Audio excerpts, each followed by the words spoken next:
Hi guys, shout out sa inyong lahat dyan at good morning sa inyong lahat dyan. Sa mga nag-comment pala, sa mga nag-PM dyan kung paano sila makapunta dito sa Canada. Ngayon guys, dito sa Canada, pahigpit na ng pahigpit. Kasi mas lalo na kasing dumadami yung mga tao dito, lalo na yung mga student pathway.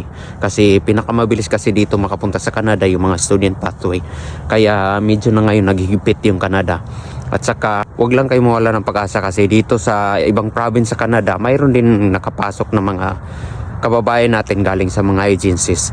Kasi yung mga agencies na yun, connected yan sila dito sa mga company sa Canada. Pero sa ibang province, like dito sa lugar namin, may mga Pilipino pa rin nga nakapunta dito sa Canada. Lalo na yung mga agriculture, alawa kasi dito sa Canada. Tapos yung mga province din kasi, nangangailangan din yun sila ng mga tao. Kagaya ng mga farmers. Basta guys, wag lang kayo mula ng pag-asa. Magpunta kayo sa mga agencies, mag-inquire kayo kung ano ang mga demand ngayon. At maraming salamat guys sa walang sampag susuporta sa aking mga vlogs here in Canada. Bye bye.